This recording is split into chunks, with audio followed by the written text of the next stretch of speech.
In this question, we're starting to look at using algebra to represent things that we don't know yet. So it's just another way of writing the questions. It looks a little bit scarier than what you've been doing, which is just writing a simplified ratio or an equivalent ratio. But it's the same thing, using the same skills, just different way of writing it. So I'm going to go through a few of these examples, which should give you enough to be able to get on with the rest of them. So the rest of them, so it's practice 3, which is on page 24 of your textbook. So you can see I'm going to go down this column, so that gives you all the rest to do. I'll go through a method now. There'll be method in the book, but I'm going to do it how I see it, right? And how that we've been working to keep it a bit consistent. So the first one, we've got a ratio 1 to 4, and they're saying that that is equal to 2 to W. Now the equal sign means they are equivalent. I'm not spelling that right at all. Ooh. So that means they are equivalent, right? So another way to write it would be just to say, like we've been doing, 1 to 4 and 2 to W. So it'd be like, imagine there wasn't a W there, just a space. What would you do? Well, you'd know that this side has been multiplied by 2. So this side also gets multiplied by 2, which means the ratio would be 2 to 8. So we can say that W would be 8. That would be the answer to that question. Just showing you that 1 to 4, if I multiply both sides, that would be 2, which we're told anyway, and 4 would multiply to 8. So if that's the 2 to W, it would be 2 to 8. So W would be 8. Okay, the second one, so this is question E in the textbook. We've got, rather than a ratio form, we've got a fraction. H over 57 is equivalent to, again, 11 divided by 19. Now, it's up to you how you want to do this, but the way I'm going to do it is, again, using our equivalent fractions, equivalent ratios thing. So I can see that from this one, it's got smaller. All right. So I've got to figure out how did I get from here to here? Now what I might do actually, because I think it'd be slightly easier for me, I'm going to do it the other way around because the unknown is on this side. So I'm going to say 19 multiplied by what gives me 57. So if I say 19 multiplied by something gives me 57, well, how do I figure that out? Well, we undo the multiply by 19. So we have to divide by 19. So 57 divided by 19 tells me what we multiply by. So 57 divided by 19 is 3. So I know going this direction, it was multiplied by 3. So in the same way, I have to multiply the top by 3. So 11 times 3 would tell me what H is.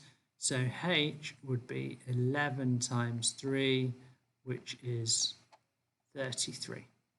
Okay. Now we can just do a little check here. All right, just in case, it's always worth having a check because we've got 33 divided by 57 and we're being told that that's equal to 11 divided by 19. So the check is to write it as a decimal or as a percentage and just check. So 33 divided by 57. Let's do that on the calculator. 33 divided by 57 is equal to 0.5789473. So on my calculator. And then I'm going to do 11 divided by 19 to turn that into a decimal. So 11 divided by 19 is 0.5789473. So it's the same thing. So we're happy that we have got the right answer. So H being 33. Okay. The next one, same kind of idea, but 3 divided by 7, 10 divided by y. Let's just write that. 3 divided by 7 is equal to 10 divided by y. Right, so I'm going to do the same thing again. I'm going to go in this direction because it's multiplied by something. Right. So 3 multiplied by what is equal to 10. So again, the something, if I undo the times and by 3, is 10 divided by 3. Now I can already see that this one would be a trickier one, and we'll see why. Because if I do 10 divided by 3, all right, you get 3.33333, which goes on forever. Now that's going to be hard. So 3.333 is on, so multiply by 3.3333 goes on forever. So if I did 7 multiplied by that, now the problem with this is I will get, I've got 23.33333 when I do that, okay, which is a bit messy. That's what y would be. Y would equal 23.3. So in the textbook, they'll give you a different method, which is to treat it more like an equation, right? So let me run through that. So we've got 3 divided by 7 is the same thing as 10 divided by y. So if we treat it like division like that, let's go through what they would say. So what we can do is, this is 10 divided by y. So if I multiply by y, that would get rid of my divide by y.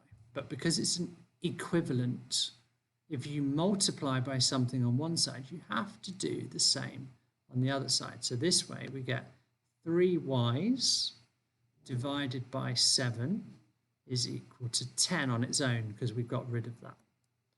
Okay. Now on the same thing on this side, now I've got 3y's because 3 times y divided by 7 is 3y divided by 7. If I now multiply this side by 7, that gets rid of this one, but I have to do the same on the other side. So I end up with 3y's now without the divide by 7 is equal to 70. But I only want what 1y is. So if I now divide that by 3, that will tell me what 1y would be. So if I've got 3 of them, if I split it into 3's, so I split the 70 into 3's as well, okay, I get y is 70 divided by 3, which if we turn into a decimal will be 23.333 and so on. But being able to leave it as a fraction keeps it nice and simple. So you might see that. But you can see how we get the same result. So whichever one works for you at the moment, you can use. Okay, so one more example. There could be, you know, I understand they can be quite tricky, so we're only going to be able to do our best. So we've got this one, look, which involves decimals, so that's going to look the scariest one of the lot. So what we'll do is we'll try the method that we just did that the book shared with us. So we've got 1.2 divided by 6.8 is equivalent or equal to 3.4 divided by c. Now you can see, although it's decimals, it's the same setup as this one. Look, the unknown was on the as the denominator of the fraction. Right, so let's work it through. My first step, if you remember from before, was, well, let's get the thing we want to know away from the denominator of the fraction. So if I multiply it by c, that gets rid of it from that side, but I have to multiply, let's do what I did before. I have to multiply by c, and when I multiply the fraction, I get 1.2c, still divided by 6.8, is equal to 3.4. The c has been cancelled out, right? So next step, if you can remember, is, well, we've got 1.2c divided by 6.8, so let's multiply by 6.8. So again, we're going to multiply by 6.8 here.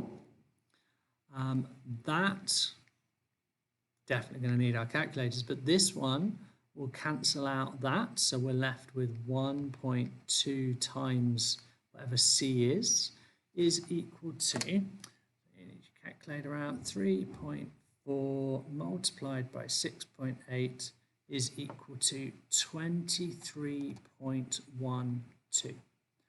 Right, now the final step is to say, well, we've got 1.2 times c, so to get c on its own, we want to divide by 1.2. That gives you 1c. On this side, we also need to divide by 1.2, otherwise it's not equivalent anymore. So divide by 1.2, and that is equal to 19.26666. That goes on for, on your calculator, it will end in a 7, but that's because it's rounding it. Now, just to show you,